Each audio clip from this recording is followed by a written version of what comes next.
Ayo pasang iklan produk jualan kalian di Babe Aldo Official Channel. Dengan jangkauan ke ratusan ribu penonton, insya Allah omset melonjak hingga 3 kali lipat. Konten iklan Anda akan tayang di 2 akun utama YouTube Babe Aldo dengan ratusan ribu penonton selama 5 hari berturut-turut, dan juga akan tayang di Instagram dan juga TikTok Babe Aldo. Harga 500.000 untuk pemasangan 1 kali iklan, tayang 5 hari berturut-turut. Untuk kerjasama pemasangan iklan, hubungi WhatsApp ke 0812 8385 8736. Assalamualaikum warahmatullahi wabarakatuh. Salam sejahtera bagi kita semua. Alhamdulillah wa syukurillah wa la hawla wa la quwata illa billahil aliyyil azim. Sebenarnya saya sudah terjadwal untuk memimpin webinar buka puasa, namun karena sahabat baik saya Pendeta Supir dan Dr. Katerina mengundang, maka saya mementingkan itu hadir. Amin. Sekaligus menjadi markas besar tim pemenangan nasional Anies Mohaimin Amin ini. Singkat saja, saya gabung saja dengan tausiah. Kejujuran dan keadilan adalah 2 sifat yang sangat ditekankan oleh Islam dan serta juga di agama-agama lain, termasuk khususnya Kristen. Bahkan dalam banyak hadis, kita tidak baca teksnya karena waktu, adalah kamu berlaku adil. Mohon maaf, kejujuran dulu. Dalam kamu berlaku jujur, karena kejujuran membawa kepada kebaikan, kebaikan membawa ke surga. Dilanjutkan oleh hadis itu, jangan sekali-kali kamu berlaku atau bersifat bohong, dusta, lawan dari jujur, karena dusta itu akan membawa kepada keburukan dan keburukan membawa kepada neraka. Sangat tegas pentingnya jujur. Dalam bahasa agama Islam, as-siddiq, as-sidqu, dan berlaku siddiq. Oleh karena itulah jujur dan adil yang saya ketahui masuk menjadi 2 prinsip dalam pemilu dan sekaligus Pilpres Indonesia, yang sebelumnya pada era Orde Baru hanya luber, langsung, umum, bebas, rahasia. Partai-partai yang beroposisi waktu itu, ya, khususnya P3 termasuk PDI atau belum ada P-nya, sangat mendesakkan adanya jurdil, tidak pernah diterima. Baru pada era reformasi menjadi prinsip pemilu dan pilpres, selain luber juga jujur dan adil. Hanya saja justru 2 yang penting ini yang hilang. Mahkota yang hilang dari kehidupan politik Indonesia karena ketakjujuran, ketakadilan. Bahkan banyak pakar mengamati dan menyimpulkan telah terjadi kecurangan, sehingga pemilu pilpres bersifat curang, terstruktur, sistematis, dan masif. Tapi Habib tadi SDM, saya sudah ingat SDMJ. Boleh juga tuh J-nya dicari itu. Yang menjungkir balikan kehidupan nasional. SDMJ baru juga. Ini yang terjadi.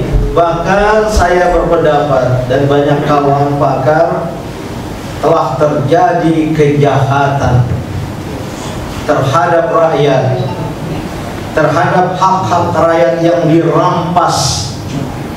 Seharusnya rakyat punya hak menentukan pilihannya sendiri, tapi dirampas dengan iming-imingan, dengan sembako, dengan bantuan sosial, dengan serangan, bukan hanya serangan duha jelang pemilihan, serangan fajar, bahkan katanya ada serangan tahajud ya, pada tengah malam itu. Ini yang terjadi, kejahatan terhadap rakyat, kejahatan terhadap hak-hak rakyat, kejahatan terhadap kedaulatan rakyat. Maka kami mendirikan gerakan penegak kedaulatan rakyat. Nah saudara-saudara, siapa yang melakukan ini?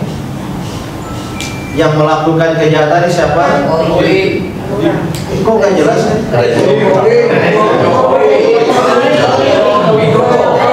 Jokowi dan rejimnya. Karena seorang presiden bahkan membagi sembako di depan istana, padahal tidak termasuk dalam APBN. Itu pelanggaran konstitusional. Bahkan berusaha untuk merekayasa hukum. Ini dari 03 ya, sehingga putranya bisa menjadi calon wakil presiden bahkan belum genap usia yang ditentukan oleh undang-undang. Ini sebuah pelanggaran dan kejahatan. Maka sebenarnya kita tidak hanya ingin berlaku jujur dan adil, tapi menegakkan keadilan. Dan untuk menegakkan keadilan itu sumber masalah harus dipotong. Setuju? Setuju. Ini sudah dekat buka puasa, sudah lemas semua. Maka saya lagi yang tidak termasuk dalam timnas Amin, walaupun pilihan saya adalah Amin waktu Pilpres yang lalu, mendorong, mendukung agar partai-partai yang terdapat dalam koalisi Amin, Nasdem, PKS, PKB, atau dalam koalisi 03, PDIP dan P3, untuk mendorong dan mendesakkan DPR RI menggunakan hak angket. Penggunaan hak angket sangat konstitusional. Disebut hak angket karena itulah hak DPR. Ada hak-hak lain nanti, termasuk interpelasi. Tapi hak angket dalam rangka membuka, membahas secara terbuka apa bentuk-bentuk kecurangan, kejahatan itu. Maka seharusnya tidak ada partai politik yang menolak. Kalau dia benar, kalau mereka benar, saudara menolak, biar habis-habisan buka. Maka mudah-mudahan ini menjadi kenyataan. Dan kami, kita dari luar DPR, luar partai politik, masyarakat madani, saya kebetulan ikut memprakarsai dan menjadi seorang presidium dari 9 gerakan penegak kedaulatan rakyat. Salah satu caranya nanti tanggal 19 Maret jam 2 siang, hari Selasa 19 Maret, kita mengadakan aksi besar-besaran di depan gedung DPR, MPR, DPD RI, Jalan Gatot Subroto, agar DPR mendengar suara kita. Ini adalah bentuk dukungan moral. Saya minta para ibu-ibu, bapak-bapak ikut hadir nanti itu. Apa? Oh, mengajak yang lain. Alhamdulillah 45 simpul-simpul massa di luar kelompok kami, organisasi kami, insya Allah bersetuju. Organisasi-organisasi kemasyarakatan, simpul-simpul gerakan, ya, tidak ada kaitan memang dengan paslon 01 atau 03, tapi sebagai bentuk ya keprihatinan kita sebagai rakyat karena kedaulatan rakyat telah dirusak dan telah roboh. Maka saatnya lah untuk kita tegakkan, antara lain mendorong DPR RI menggunakan hak angket. Dan banyak dari kami tidak cukup hanya hak angket, karena sumber masalahnya adalah presiden yang melanggar konstitusi, melanggar sumpah jabatan, melanggar konstitusi, melanggar undang-undang. Maka cukup alasan untuk adanya pemakzulan. Terima kasih. Wassalamualaikum warahmatullahi wabarakatuh.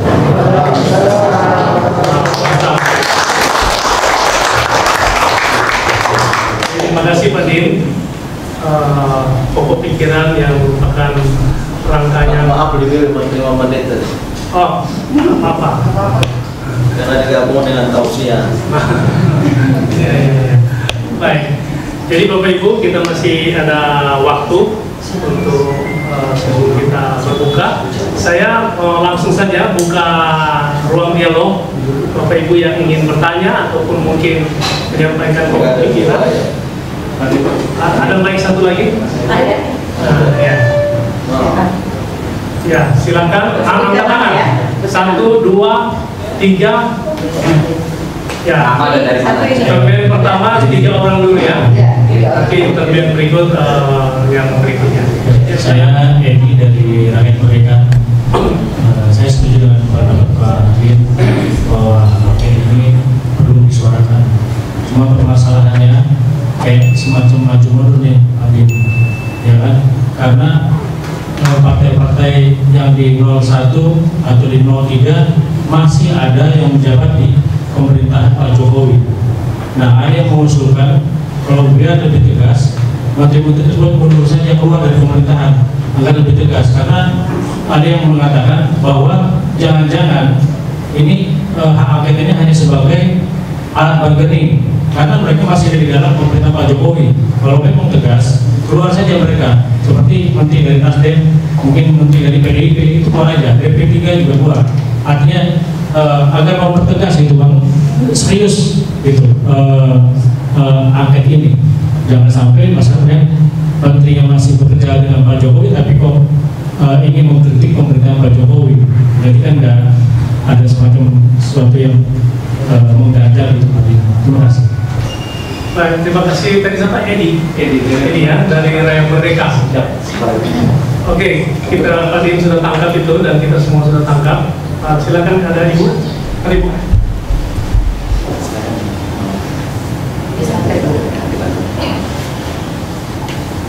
Assalamualaikum warahmatullahi wabarakatuh.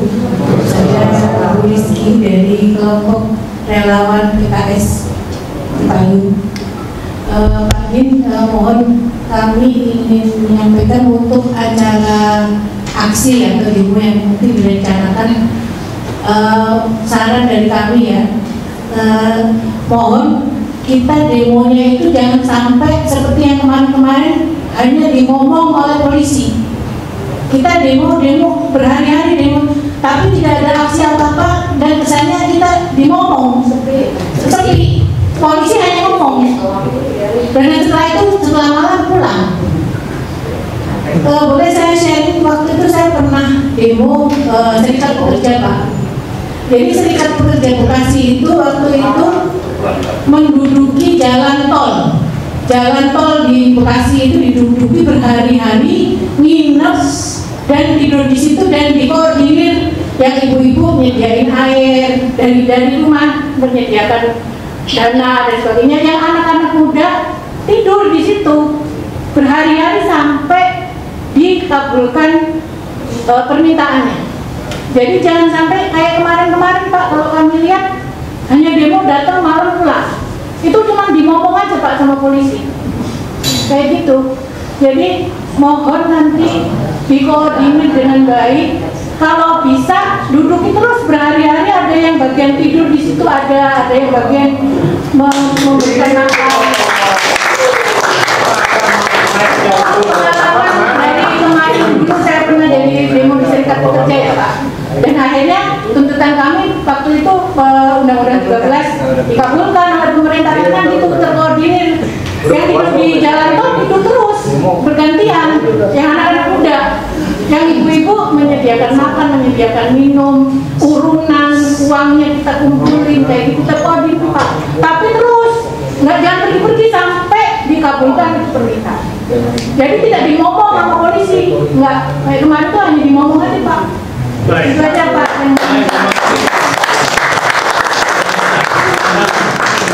Mic-nya. Satu lagi. Yang di ya. Bismillahirrahmanirrahim. Assalamualaikum warahmatullahi wabarakatuh. Salam sejahtera. Saya hadir juga karena ada senior saya dari Cipayung. Kita sama-sama dari Cipayung. Makanya ada Bang Din, saya dari sama-sama bergerak sejak 74, 78 dan sampai 98 Pak. Saya juga tergabung di Forum Komunitas, Forum Penegak Kedaulatan Rakyat. Gerakan GPKR. Jadi kebetulan dengan keterbatasan dari panitia meminta kami cuma dibatasi pada saat ini hanya 7 orang ketua dan kami datang cuma 7. Apa yang disampaikan oleh senior kami Profesor Samsudi ini merupakan suatu pergerakan, tapi di masa 74, 78 dan 98 ada yang memimpin. ketika saya hadir pada acara bersama P3,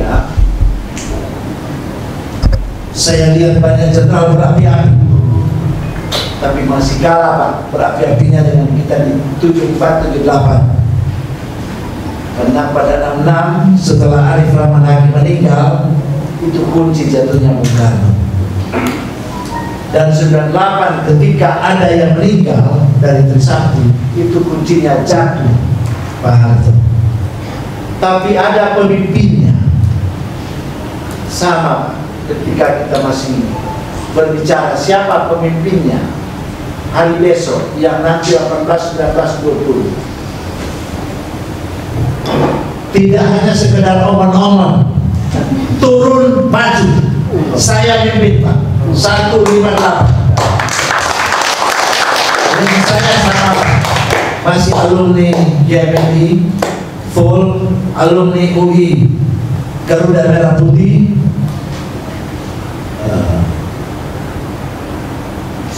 BMP, dan teman-teman yang masih menyatu dengan kita di alumni Cipayung. Saya tidak melihat ada beberapa senior itu, tapi saya turun Pak, saya mimpi. Sehingga banyak bertanya, kok abang sendiri yang turun? Bukan. Saya telepon Mas Yuda, saya telepon Bang Hariman, saya telepon Bang Palal. Ada di mana monitoring? Monitoring Pak. Saya ketawa, kan udah ada mungkin. Terus siapa yang siap korban, siapa yang nanti bertanggung jawab, siapa yang nanti memimpin? Saya tahu Pak, 74 biaya sendiri, 78 biaya sendiri, 98 mungkin ada cukongnya. Tapi sekarang 2024, siapa yang memimpin kita? Pertanyaan Pak. Saya bangga dengan para penayoran yang berapi-api. Saya ada di Pulau 2, saya lihat ada Jenderal Sunarko, saya lihat ada Refli Harun. Ada Refli Harun yang turun ikut orasi. Ada juga pasukan saya 3 yang orasi. Abang naik, malah saya kalau cuma 200-300 ribu orang, saya nggak biasa. Maaf aja, kami 78, 20 tahun sebelum lahirnya 98, ada Bang Din Samsudi, kami bertaruh habis-habisan. Dan ketika 80-81 untuk asas tunggal, kami maju dan menolak. Kenapa? Jangan jadikan Pancasila sebagai objek untuk bisnis politik. Dan kami menolak. Kami hanya memintakan merubah pada MPR bahwa Pancasila dijadikan asas hidup bernegara. Karena pada saat itu kalau HMI menerima itu, GMI menerima, seluruh kelompok Cipayung menerima, hari itu juga kami bisa ditangkap. Karena sebelumnya berarti kami bukan Pancasilais. Dan Jogja menjadi saksi hidup. Kami lakukan itu. Sekarang mana Pak? Kami siap turun. Jangan kelas 17 sampai dengan 21 kami turun. Siapa yang menjadi pemimpin kami dan akan bertanggung jawab ketika kami turun?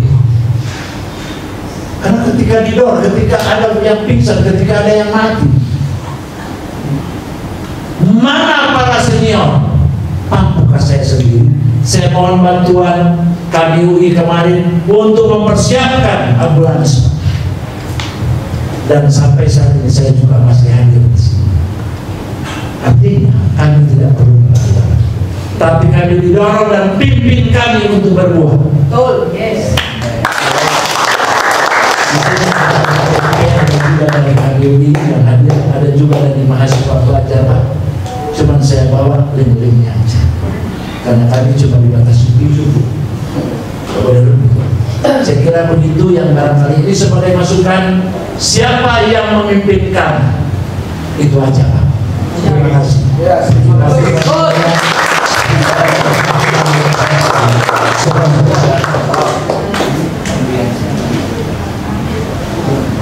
Tadi dari Bapak Edi ada kegamangan sehingga hak angket kayak seperti tarik ulur. Saya kira begitu ya.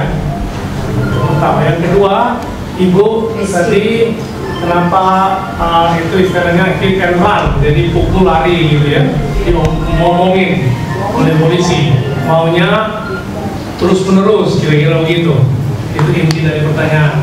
Yang ketiga tadi yaitu kita berjuang tapi siapa yang pemimpin, nah supaya jelas. Misalnya ya contoh kayak reformasi dulu kan ada yang menunjuk Pak Amin Rais misalnya.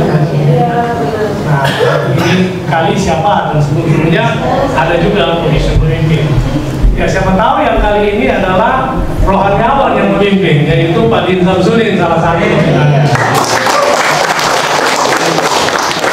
Saya ingat dulu Gus Dur pernah bilang, kenapa rohaniawan dilarang menjadi politisi? Justru kalau rohaniawan kayak Gus Dur itu jadi politisi, itu jadi lebih bagus itu bangsa daripada yang bekas preman kemudian menang pemilu atau karena ada oligarki di baliknya, akibatnya ya. Nah sementara kita dibawa pada perjuangan yang lebih murni kan. Saya rasa ini baru mungkin saja ya, belum. Tapi intinya bahwa ada sebagian orang membutuhkan, ada juga yang memimpin di depan. Ini semua rohaniawan juga ini kayaknya ini. Habib ini pendeta, ini ini dari ustadz ini penasehat. Kami kira itu inti pertanyaan tadi. Apa Habib mau jawab juga? Tapi materi kami persilakan. Rupanya semakin sore semakin hangat. Yang rohaniawan itu yang pakai jubah. Ya pertama, hak angket yang sangat penting sekarang ini yang harus dilakukan oleh DPR RI. Maka partai-partai politik yang ada wakilnya di parlemen sana, lewat fraksi-fraksinya, harus berketetapan hati untuk mendaftarkan penggunaan hak angket. Sebagai pengamat politik, kebetulan saya dosen di FISIP UI Negeri itu UIN, meyakini bahwa 3+2 partai politik pengusung paslon 01 dan 03 akan mengajukan hak angket.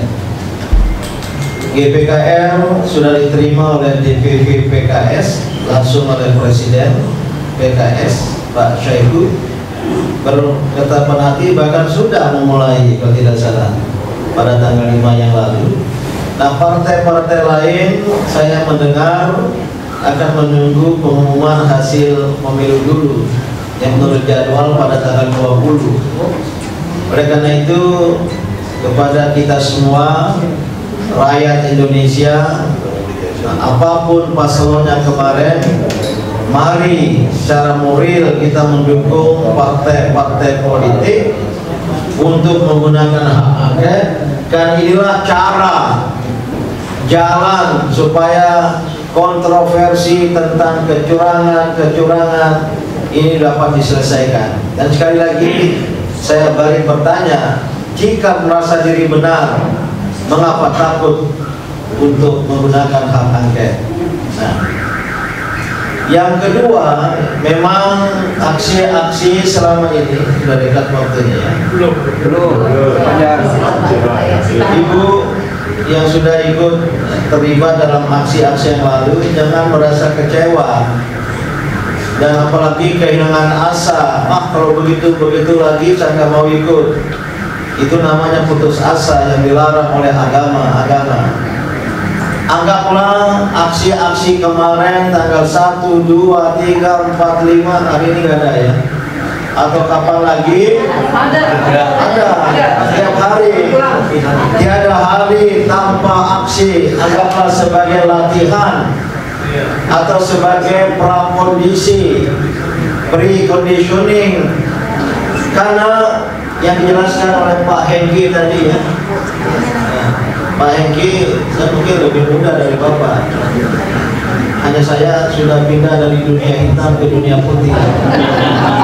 Karena saya tidak ikut 78, saya masih mahasiswa baru saat itu. Ya. Anggaplah itu sebagai pre-kondisi, dan tahun 66, 78, 98 itu tidak simsalabim. Tidak langsung aksi langsung jadi, prakondisinya panjang. 98 saya mengalami ya. 98 saya mengalami, sudah dosen muda waktu itu. Tiap hari ada demo-demo di depan kampus, bakar-bakar ban, dan anehnya nggak ada polisi yang melarang, nggak ada tentara yang melarang. Baru tahu belakangan, rupanya ikut didukung oleh tentara dan oleh polisi, baik oleh Polda maupun oleh Mabes Polri. Berbeda dengan sekarang. Jadi tidak harus langsung. Bahkan untuk tanggal 19 Maret nanti ya, yang akan melibatkan banyak unsur, banyak simpul, termasuk GPKR, Gerakan Penegak Kedaulatan Rakyat. Kita ingin bersama-sama, karena memang harus dalam kolaborasi ya, itu tidak harus menjadi puncak. Tidak harus menjadi puncak. Sengaja kita lakukan sebelum KPU mengumumkan hasil pemilu Pilpres tanggal 20, sehari sebelumnya ya. Nanti begitu tanggal 20 KPU mengumumkan ternyata membenarkan kecurangan, itu akan menjadi faktor picu untuk kita turun beramai-ramai lagi. Untuk saya dan Pak Ibu Kota akan bergabung. Apalagi saya dengar berita yang patut layak dipercaya. Ada rakyat merdeka dan lagi. Seorang petinggi sebuah partai politik, kalau KPU mengumumkan hasil pemilu dan membenarkan pemilu yang curang, beliau akan memerintahkan pemakzulan, impeachment. Wah, kita perlu sabar. Apa ibu yang ke-13 itu ya ngobrol-ngobrol sama polisi, lagi pada anaknya. Tapi kita sudah usahakan, surat sudah jalan. Pada tanggal 19 itu kita minta ke belum izin sama suami dulu, mau nginap di DPR, suaminya tinggal di rumah. Kita Ketua MPR RI Bapak Bambang Susatyo, Ketua DPR RI Ibu Puan Maharani, Ketua DPD RI Bapak Lanyala, untuk keluar dan menyambut dan menerima ya, pernyataan bersama kita, dan kita minta berorasi singkat. Kalau mau nginap ada dari kelompok mahasiswa saya dengar, purnawirawan saya dengar, bagus silakan. Ya. Cuma harus ada yang membantu nanti makan sahurnya, membantu buka puasa bagi yang muslim.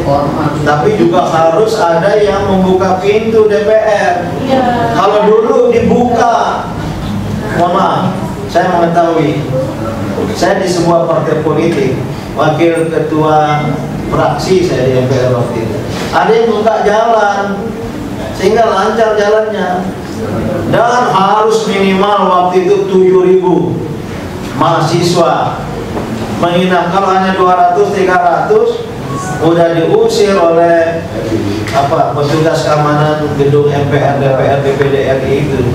Jadi kalau belum sampai ke situ, ibu jangan kecewa, apalagi putus asa, gini-gini aja. Apalagi tadi ngomongnya mau oleh polisi.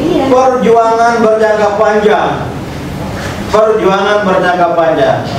Saya membayangkan justru puncaknya nanti setelah pengumuman dari KPU. Justru kita ingin ingatkan KPU, hati-hati, jangan membenarkan kecurangan, kesalahan dengan mengumumkan tanggal 20. Bagaimana saya dengar KPU boleh jadi akan mengajukan yang ada diajukan dulu, akan diajukan secara tiba-tiba tanpa kita ketahui, bahkan tengah malam. Ibu bangun, bila perlu tinggalkan dapur lagi masak untuk sahur, turun bersama-sama bawa makanan, kita makan sahur di depan KPU. Begitu caranya. Memang setiap gerakan harus ada pemimpin dan tidak harus tunggal. Pak Hengki, tahun 98 itu ada 4 serangkai, Amin Rais, Gus Dur mewakili 2 ormas Islam besar, kemudian ada Sri Sultan Hamengkubuwono ke-10 dan Ibu Mega sering rapat di Ciganjur di mana-mana. Maka beliau berempat serangkai sebagai simbol lewat GPKR yang saya ikut menginisiasi, dan menjadi ada 9 presidium. Ya. Memang saya didorong-dorong, saya bilang harus secara kolektif. 9 presidium, ada Jenderal TNI Purnawirawan Fahrul Razi, kenal beliau ya.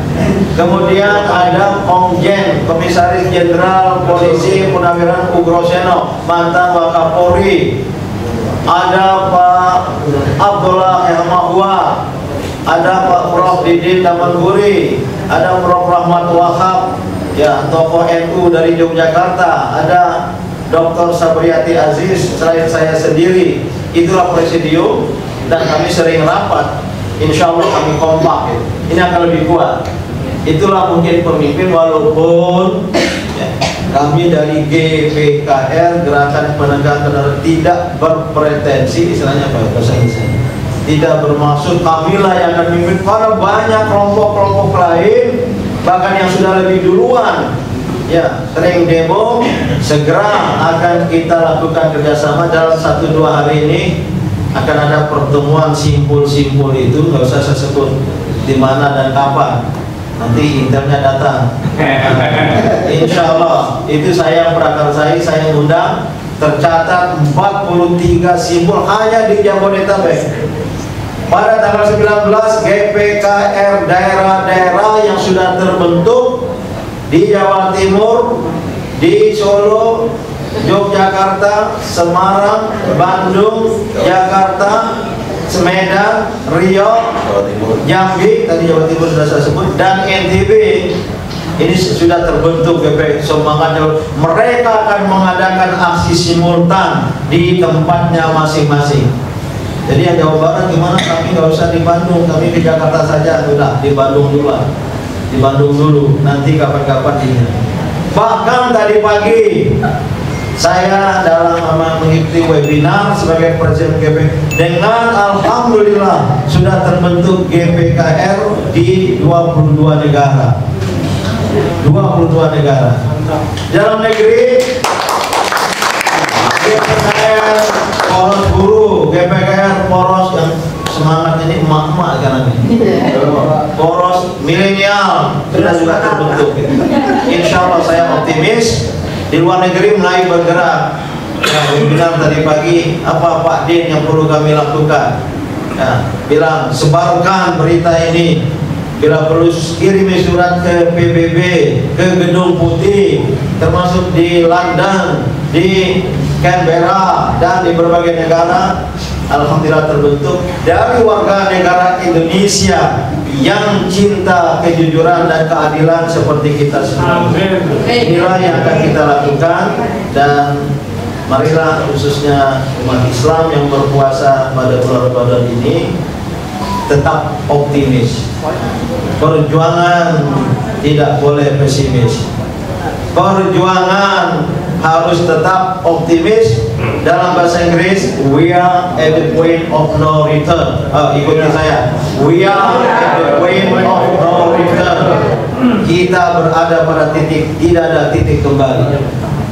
Oleh karena itu, mari ikut bersama-sama, baik yang tergabung di relawan Amin 01 dan relawan 03. Ini Pak Sufit bisa mengkoordinir, dan semua rakyat Indonesia, umat-umat berbagai agama, insya Allah. Karena apa, sekali lagi terakhir, yang kita hadapi ini adalah bentuk kezaliman dalam bahasa agama, kediktatoran. Dan hadis Nabi Muhammad, ini tausiah sedikit, bantulah saudaramu yang zolim dan yang mazlum, yang zolim dan yang dizolimi. Gimana kami membantu yang zolim kalau yang dizolimi dapat kita bantu? Bagaimana membantu saudara yang zolim, diktator, tidak mau dengar kritik, bahkan ropopo. Saya berpikir, terserah mengapa saya tergerak ya, seperti sekarang ini, kan ini suatu kezaliman yang nyata yang harus dihentikan dengan menghalangi jangan berlaku zalim lagi. Dan mudah-mudahan ya, ini kan banyak lagi yang di belakangnya bergabung semua, dan tunggu berita-berita setiap hari tanpa aksi, tapi ada aksi pamuncak, aksi pamungkas yang perlu kita lakukan. Dan saya berkeyakinan ya, kemenangan akan segera tiba. Amin.